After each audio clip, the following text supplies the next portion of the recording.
तो बच्चों आज हम पढ़ेंगे पाठ 2 ग्लोब अक्षांश एवं देशांतर। तो आपने बच्चों ग्लोब देखा ही होगा। ग्लोब क्या है? पृथ्वी का छोटा रूप है, वास्तविक प्रतिरूप है पृथ्वी का। और ग्लोब जो है वो विभिन्न आकार एवं प्रकार के हो सकते हैं। बड़े ग्लोब जो आसानी से एक स्थान से दूसरे स्थान पर नहीं ले जाए जा सकते, पॉकेट में रखने योग्य छोटे ग्लोब तथा गुब्बारे जैसे ग्लोब जिनमें हवा भरी जा सकती है, आसानी से एक स्थान से दूसरे स्थान पर ले जाए जा सकते हैं। ग्लोब स्थिर नहीं होते बच्चों। ग्लोब क्या है? अपने अक्ष पर क्या है? घूमते रहते हैं। ये देखो ग्लोब का अक्ष है, ये यहाँ पे ये एक काल्पनिक रेखा है। इसे उसी प्रकार घुमाया जा सकता है जैसे कुम्हार का पहिया या लट्टू घूमता है।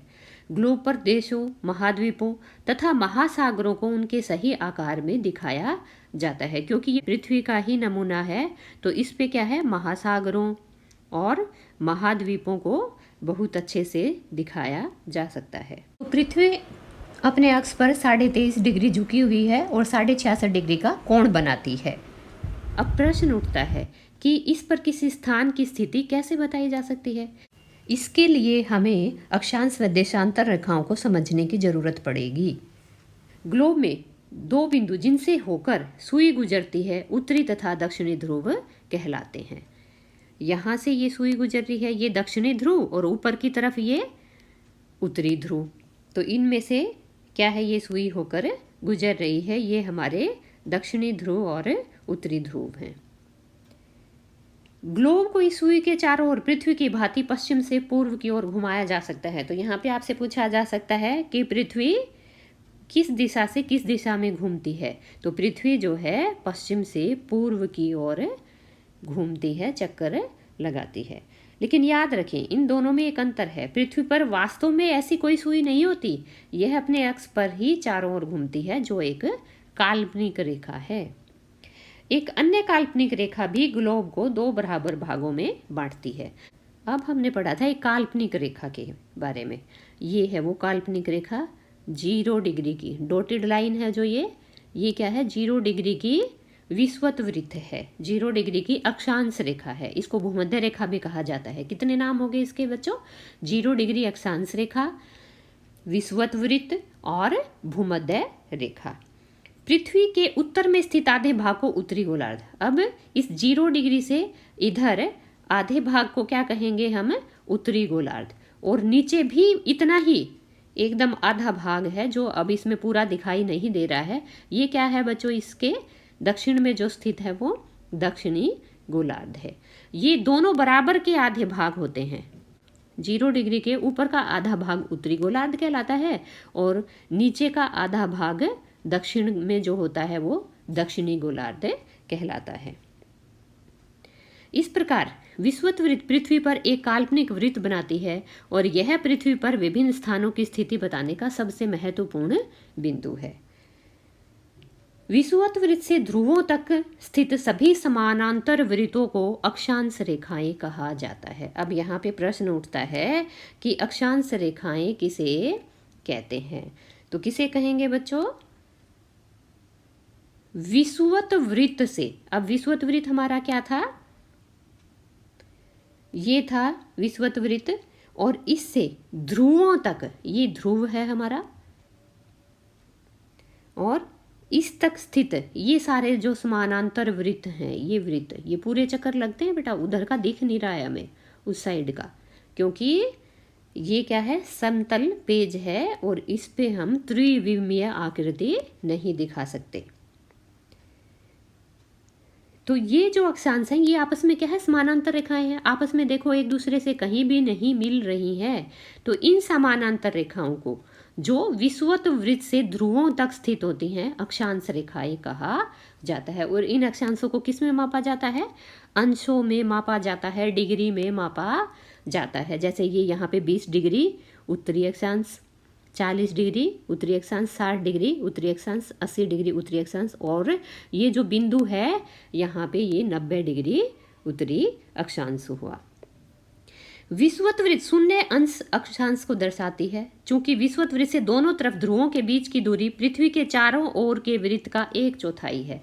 अब देखो, ये वाला जो हिस्सा है उत्तरी ध्रुव से लेकर दक्षिणी ध्रुव तक का आधा हिस्सा हुआ 180 डिग्री का हुआ, क्योंकि 0 डिग्री से 90 डिग्री उत्तर में 90 डिग्री हुआ और 0 डिग्री से दक्षिण में 90 डिग्री तक 90 डिग्री हुआ, तो दोनों मिलाकर 180 डिग्री। और इसकी दूसरी तरफ भी तो है, इसकी दूसरी तरफ का 180 डिग्री, तो टोटल दोनों 180 मिला के कितना हुआ 360 डिग्री का, जो क्या है अब जो सिर्फ क्या है उत्तरी ध्रुव कितने अंश का हुआ 90 अंश का। इस प्रकार 90 अंश उत्तरी अक्षांश उत्तरी ध्रुव को दर्शाता है तथा 90 अंश दक्षिणी अक्षांश दक्षिणी ध्रुव को दर्शाता है।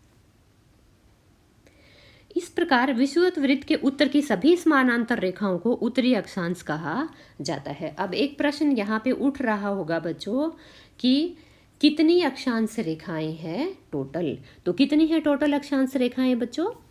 अगर हम अक्षांश रेखाओं की बात करते हैं तो हमारी अक्षांश रेखाएं होगी 179 क्योंकि जो दो हमारे अक्षांश रेखाएं हैं वो तो बिंदु हैं, उत्तरी ध्रुव और दक्षिणी ध्रुव।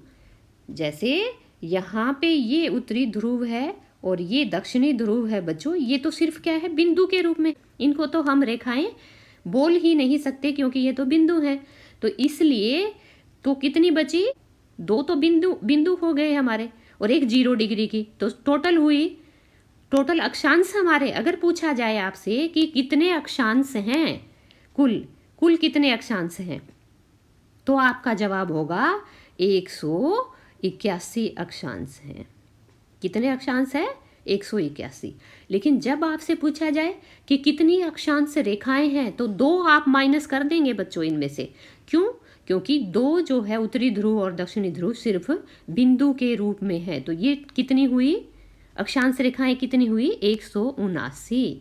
तो इसमें गलती नहीं करिएगा बच्चों, ध्यान से समझिएगा।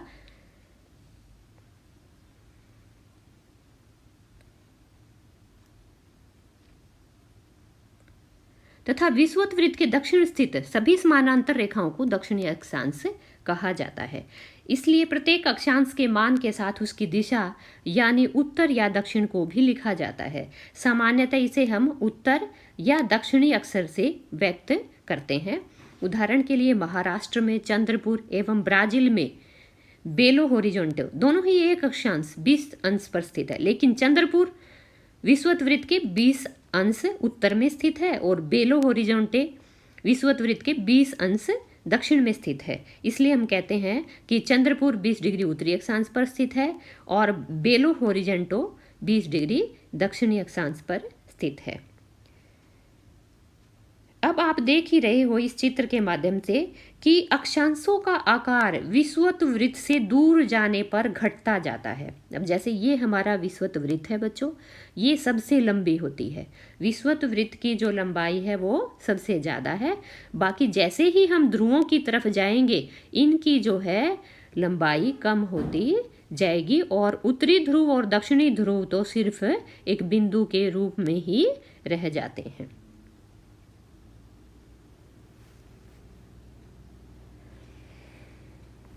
क्या आप जानते हैं अपने स्थान से ध्रुव तारे का कोण मापकर आप अपने स्थान का अक्षांश जान सकते हैं? तो आज रात आप ये काम करिएगा बच्चों, ध्रुव तारे को देखिएगा और वहाँ से खड़े होकर अपना कोण मापेंगे ध्रुव तारे से सीधी रेखा मानकर, तो आपको अपनी जगह के अक्षांश का पता चल जाएगा।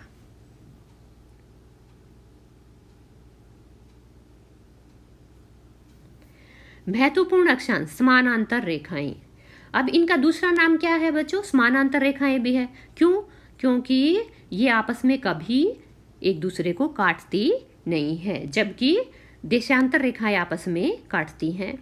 देशांतर रेखाएं आप एक दूसरे से मिल जाती हैं ध्रुवों पर जाकर। जैसे ये देशांतर रेखाएं होती, अगर यहाँ पे बनाई गई होती तो ये ऐसे जाकर कहाँ मिल जाती है? ध्रुवों पर मिल जाती हैं बच्चों। लेकिन ऐसे कभी भी नहीं मिलती है हमारी अक्षांश रेखाएं।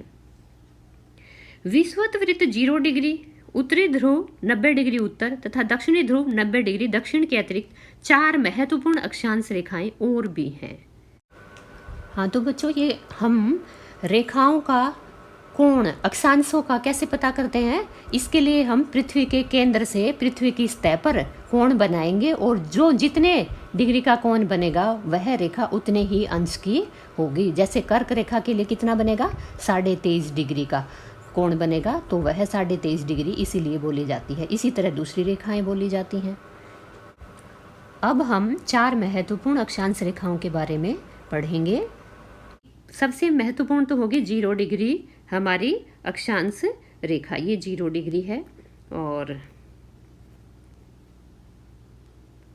ये 0 डिग्री, और फिर ये 23.5 डिग्री उत्तरी अक्षांश जिसे कर्क रेखा कहते हैं, और ये हमारी 66.5 डिग्री उत्तरी अक्षांश जिसे उत्तरी ध्रुव वृत्त कहते हैं, और ये हमारा 90 डिग्री पे उत्तरी ध्रुव हो गया। और इधर दक्षिण में आइएगा तो दक्षिण में 23.5 डिग्री दक्षिण में मकर रेखा होगी, और 66.5 डिग्री दक्षिण में दक्षिणी ध्रुव वृत्त होगा, और बिंदु के रूप में हमारा ये दक्षिणी ध्रुव होगा 90 डिग्री पे। तो ये महत्वपूर्ण हमारी अक्षांश रेखाएं हैं। इनके बीच में बच्चों कर्क रेखा और मकर रेखा, ये कर्क रेखा और ये मकर रेखा, इनके बीच के कटिबंध को क्या कहते हैं? उष्ण कटिबंध। और दक्षिणी ध्रुव वृत्त और मकर रेखा के बीच कौन सा कटिबंध होगा? दक्षिणी शीतोष्ण कटिबंध। और ध्रुव और दक्षिणी ध्रुव वृत्त के बीच में क्या होगा? दक्षिणी शीत कटिबंध। और इसी तरह ऊपर की तरफ उत्तरी ध्रुव वृत्त और कर्क रेखा के बीच क्या होगा? हमारा उत्तरी शीतोष्ण कटिबंध। और उत्तरी ध्रुव और उत्तर ध्रुव वृत्त के बीच क्या होगा? हमारा उत्तरी शीत कटिबंध। तो ये कटिबंधों में बांटा गया है सूर्य की ऊष्मा के हिसाब से। अब पृथ्वी के ताप कटिबंध भी मैंने बता दिए हैं कि किसको उष्ण कटिबंध कहा जाता है और किसको शीतोष्ण कटिबंध कहा जाता है। अब बात आती है कि उष्ण कटिबंध इसको क्यों कहा जाता है, इस क्षेत्र को? तो बच्चों अभी मैं आपको दिखाती हूँ। सूर्य हमेशा हमें छोटा सा दिखाई देता है पृथ्वी से, तो सूर्य हमेशा मकर रेखा और कर्क रेखा के बीच ही रहता है। 21 जून को यह कर्क रेखा पर होता है और 21 दिसंबर को जब हमारे यहाँ सर्दियाँ होती है यह मकर रेखा पर होता है। इसकी किरणें कहाँ पे सीधा पड़ेगी? उष्ण कटिबंध में। कर्क रेखा और मकर रेखा के बीच ही क्या है? इसकी किरणें सीधा पड़ती है, इसलिए इस कटिबंध को उष्ण कटिबंध कहते हैं, क्योंकि यहाँ पे ही सूर्य की गर्मी सीधा पहुँचती है, तो सीधी किरणों की वजह से। लेकिन जैसे ही ये ध्रुवों पर पहुँचेंगी ये किरणें तो बड़ी तिरछी हो जाती हैं, और तिरछी किरणों में क्या है? ताप की मात्रा कम होती है, तो वहाँ तक ताप जो है पहुँचते पहुँचते नाम मात्र का रह जाता है, और वहाँ पे बहुत ज़्यादा ठंड पड़ती है उत्तरी ध्रुव और हमारे दक्षिणी ध्रुव पर। तो आ गया समझ में बच्चों? फिर है ये दक्षिणी शीतोष्ण कटिबंध। इस क्षेत्र में मकर रेखा और दक्षिणी ध्रुव वृत्त के बीच इस क्षेत्र में क्या है? ना तो ज़्यादा गर्मी पड़ती और ना ही ज़्यादा ठंड पड़ती। इसी प्रकार उत्तरी गोलार्ध में भी उत्तरी ध्रुव वृत्त और कर्क रेखा के बीच ना तो ज़्यादा गर्मी पड़ती और ना ही ज़्यादा ठंड पड़ती, तो इसको उत्तरी शीतोष्ण कटिबंध बोलेंगे। और ध्रुव पर तो बिल्कुल ही ठंड होती है, तो उत्तरी ध्रुव वृत्त और उत्तर ध्रुव के बीच में क्या है? उत्तरी शीत कटिबंध, और दक्षिणी ध्रुव और दक्षिणी ध्रुव वृत्त के बीच में दक्षिणी शीत कटिबंध कहलाता है। अब यहाँ पे आपको करने के लिए क्या है? सीधी सतह पर, जैसे आप सूर्य के प्रकाश का देख रहे थे कि कर्क और मकर रेखा पे सीधा पड़ता है, तो वो यहाँ टॉर्च के माध्यम से आप सीख सकते हैं। सीधी सतह पर टॉर्च का प्रकाश तेज और कम क्षेत्र में फैलता है। आपने देखा ही है इधर जो ये सीधी सतह है, ये यहाँ पे टॉर्च का प्रकाश क्या है? एकदम सीधा पड़ रहा है, और वो कैसा होगा? तेज होगा और कम क्षेत्र पर फैलेगा। ये कम क्षेत्र पर पड़ रहा है। लेकिन दूसरी तरफ जो है सतह कैसी है? तिरछी है। ये सतह क्या है? तिरछी है। इस पे टॉर्च का प्रकाश जो है कम तेज होगा, परंतु अधिक क्षेत्र में फैला होगा। अब ये गोला जो है प्रकाश का छोटा है और ये गोला क्या है? ज़्यादा है। तो जब इसको ज़्यादा जगह घेरनी पड़ेगी तो इसका प्रकाश जो है कम होगा। तो इसी प्रकार से सूर्य के साथ है, जब सीधी पड़ती है किरणें तो वहाँ पे सूर्य का प्रकाश या ऊष्मा ज़्यादा पहुँचती है, ताप ज़्यादा पहुँचता है, लेकिन ध्रुवों पे क्या है, तिरछा होने के कारण वहाँ पे ताप बहुत ही कम पहुँचता है। अब आते हैं बच्चों, देशांतर क्या है। अक्षांश तो हमने पढ़ लिया, देशांतर क्या है। अब किसी स्थान की स्थिति अगर हमें बतानी पड़ जाए तो उसके लिए हमें अक्षांश और देशांतर दोनों स्थितियों का पता होना जरूरी है। दोनों अक्षांश, दोनों रेखाओं का पता होना जरूरी है कि अक्षांश रेखा क्या है और देशांतर रेखा क्या है। आप देख सकते हैं कि प्रशांत महासागर में स्थित टोंगा द्वीप एवं हिंद महासागर में स्थित मॉरिशस द्वीप एक ही अक्षांश पर स्थित है। उनकी सही स्थिति जानने के लिए यह पता करना होगा कि उत्तरी ध्रुव को दक्षिणी ध्रुव से जोड़ने वाली संदर्भ रेखा से पूर्व या पश्चिम की ओर इन स्थानों की दूरी कितनी है। इन संदर्भ रेखाओं को देशांतरीय यामोत्तर कहा जाता है। जो क्या है, जो रेखाएं उत्तरी ध्रुव को दक्षिणी ध्रुव से मिलाती हैं वो काल्पनिक रेखाएं क्या कहलाती हैं, देशांतर रेखाएं कहलाती हैं। उनके बीच की दूरी को देशांतर के अंशों में मापा जाता है। प्रत्येक अंश को मिनट में तथा मिनट को सेकंड में विभाजित किया जाता है। ये अर्धवृत्त हैं, तो ये क्या है बच्चों, अर्धवृत्त हैं। ये पूरे वृत्त को हम वही अक्षांश नहीं मानते। जैसे ये हमारी 0 डिग्री की देशांतर रेखा है, इसको हम प्रमुख यामोत्तर भी कहते हैं और इसको हम अंतरराष्ट्रीय समय रेखा भी कहते हैं। तो वो आपसे पूछ सकता है, परीक्षा में पूछा जा सकता है कि 0 डिग्री देशांतर रेखा के अन्य नाम बताएं। तो क्या हो गया, प्रमुख यामोत्तर और अंतरराष्ट्रीय समय रेखा इसके नाम हैं। ये अर्धवृत्त हैं तथा उनके बीच की दूरी ध्रुवों की तरफ बढ़ने पर घटती जाती है। आप ये देख ही रहे हैं बच्चों, सबसे ज़्यादा दूरी इनमें कहाँ होती है, 0 डिग्री अक्षांश रेखा पर इनकी दूरी सबसे ज़्यादा होती है। ये दूरी हम देख रहे हैं, लेकिन जैसे ही ये ध्रुवों पर जाती हैं तो इनमें दूरी नाम मात्र की रह जाती है, क्योंकि ये ध्रुवों पर जाकर सारी मिल जाती हैं। अक्षांश रेखाओं में भिन्न सभी देशांतरीय यामोत्तरों की लंबाई समान होती है। अब हमने अक्षांश रेखाएं तो पढ़ी बच्चों कि अक्षांश रेखाएं क्या थी, अक्षांश रेखाएं छोटी बड़ी थी, समानांतर हैं, लेकिन वो ध्रुवों की तरफ जाते जाते क्या हो जाती हैं, छोटी होती जाती हैं। लेकिन देशांतरीय रेखाएं क्या है, सारी बराबर है। आप देख ही रहे हैं सभी की लंबाई बराबर है, कोई छोटी बड़ी नहीं है। पूरे गोले पे अगर हम खींचेंगे तो ये क्या होती हैं, सारी बराबर होती हैं। इसलिए इन्हें सिर्फ मुख्य संख्याओं में व्यक्त करना कठिन था। तब सभी देशों ने निश्चय किया कि ग्रीनिच, जहां ब्रिटिश राजकीय वेधशाला स्थित है, से गुजरने वाली यामोत्तर से पूर्व और पश्चिम की ओर गिनती शुरू की जाए और इस यामोत्तर को प्रमुख यामोत्तर कहते हैं और इसका मान 0 डिग्री देशांतर है तथा यहाँ से हम 180 डिग्री पूर्व या 180 डिग्री पश्चिम तक गणना करते हैं। अब बच्चों, जो 180 डिग्री पूर्व है या 180 डिग्री पश्चिम है वह एक ही रेखा है। इस 0 डिग्री देशांतर रेखा के विपरीत वाली जगह पे विपरीत स्थिति में जो रेखा है वो 180 डिग्री पूर्व या पश्चिम दोनों ही है। तो इसको अंतरराष्ट्रीय 180 डिग्री की जो पूर्व व पश्चिम रेखा एक ही रेखा है, अलग रेखा नहीं है बच्चों। इसीलिए तो जो कुल देशांतर रेखाएं हैं वो कितनी है, 360 हैं। कितनी है बच्चों, 360।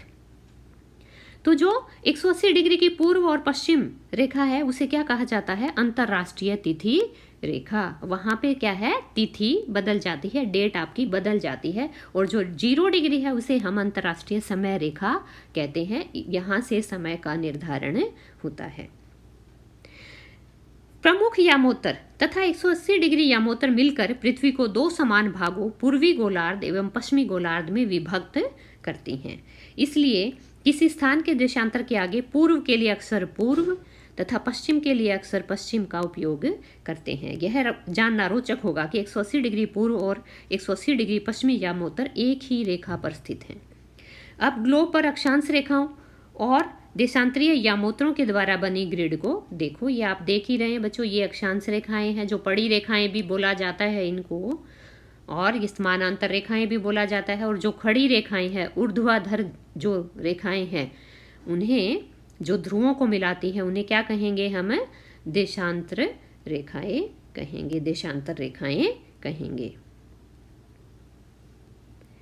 अगर आपको किसी स्थान के अक्षांश व देशांतर की सही जानकारी हो तो ग्लोब पर आप उस स्थान का पता आसानी से लगा सकते हैं। उदाहरण के लिए असम में धुबरी 26 डिग्री उत्तर अक्षांश व 90 डिग्री पूर्वी देशांतर पर स्थित है। अब उस बिंदु को देखें जहां ये दोनों रेखाएं एक दूसरे को काटती हैं। तो आप ये मैप में देखिएगा, यह बिंदु धुबरी की सही स्थिति होगा।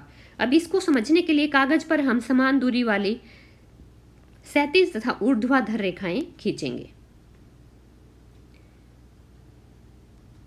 मान लीजिए कि ऊर्ध्वाधर रेखाएं पूर्वी देशांतर और क्षैतिज रेखाएं उत्तरी अक्षांश को व्यक्त करती हैं। अब जो हमने ग्रीनिच के बारे में पढ़ा था, ये हमारी ग्रीनिच है, इंग्लैंड से होकर ये गुजरती है। सभी देशों ने फैसला किया था कि हम इंग्लैंड के, ये इंग्लैंड है बच्चों, इंग्लैंड के ग्रीनिच से होकर जाने वाली इस रेखा को क्या कहेंगे, क्या मानेंगे? प्रमुख यामोत्तर मानेंगे। इसी से संसार का समय का निर्धारण होगा। तो अब स्थान की स्थिति के बारे में जानने के लिए बच्चों हम क्या करेंगे, इस ग्रिड को देखेंगे। इसमें हम ये 0 डिग्री मान लेते हैं, उत्तरी 0 डिग्री, और ये 23.5 डिग्री उत्तरी अक्षांश मान लेते हैं, और ये 66.5 डिग्री उत्तरी अक्षांश मान लेते हैं, और ये 23.5 डिग्री दक्षिणी अक्षांश मान लेते हैं, और ये 66.5 डिग्री दक्षिणी अक्षांश।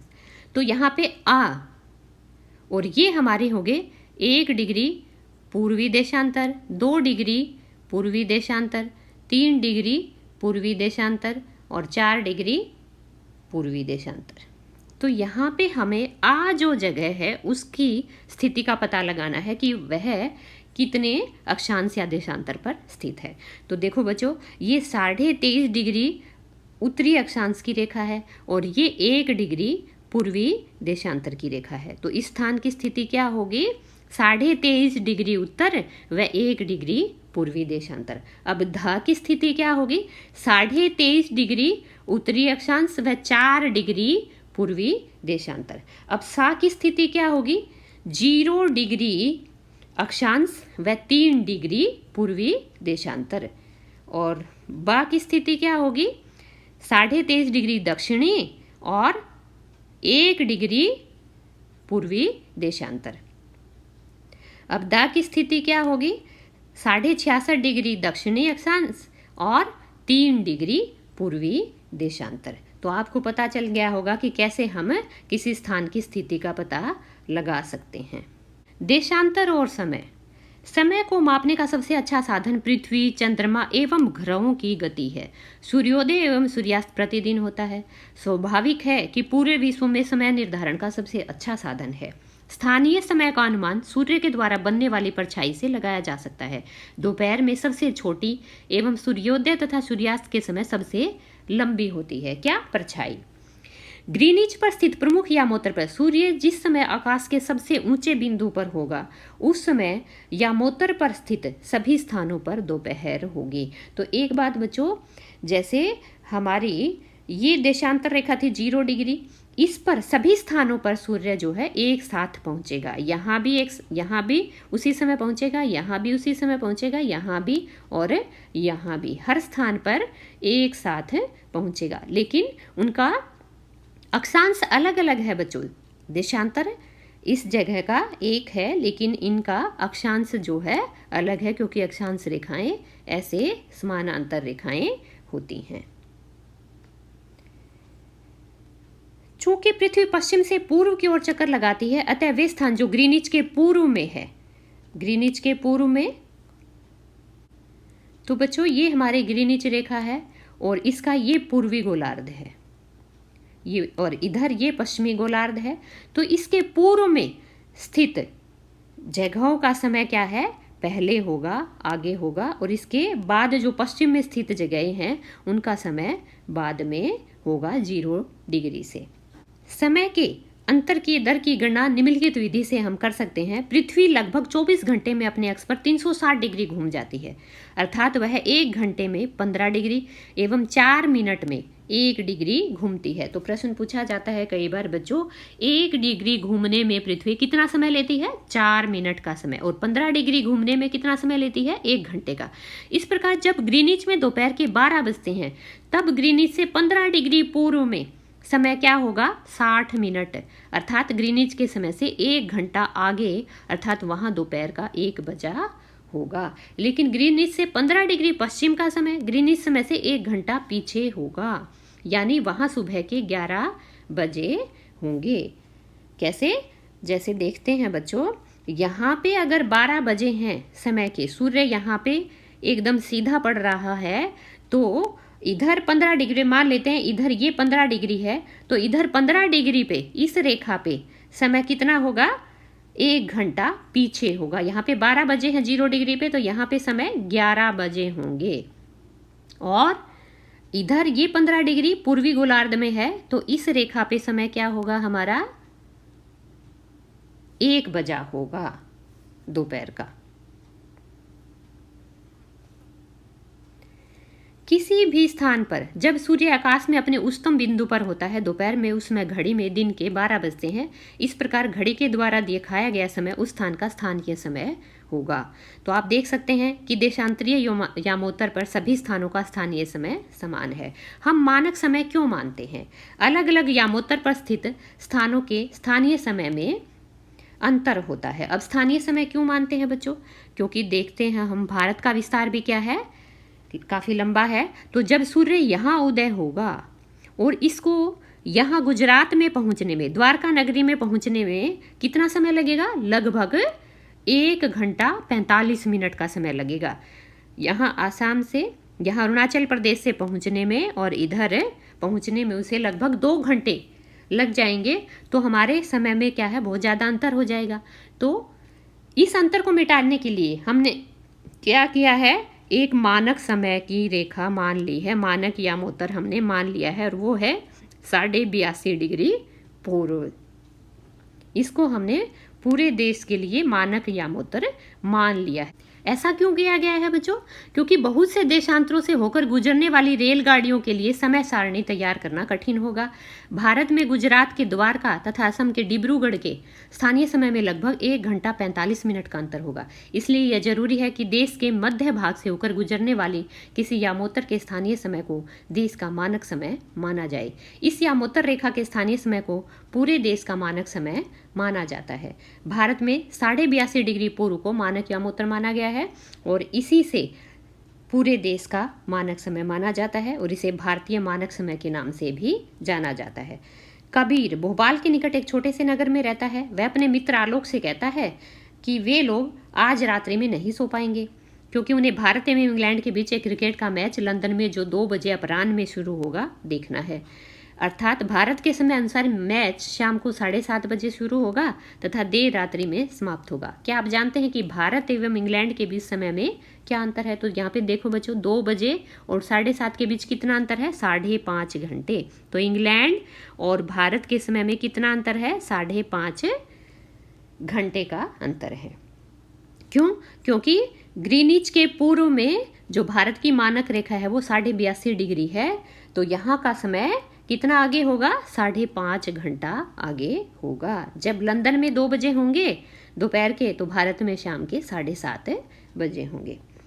कुछ देशों का देशांतरीय विस्तार अधिक होता है, जिसके कारण वहाँ एक से अधिक मानक समय अपनाए गए हैं। अपना देश में तो सिर्फ एक ही मानक समय लिया गया है, लेकिन रूस जैसे देश जो बहुत ज़्यादा बड़े हैं, वहाँ 11 मानक समयों को अपनाया गया है और पृथ्वी को 1-1 घंटे वाले 24 समय क्षेत्रों में बांटा गया है। कई बार आपसे प्रश्न पूछता है कि पृथ्वी को कितने समय क्षेत्रों में बांटा गया है, तो कितने समय क्षेत्रों में बांटा गया है?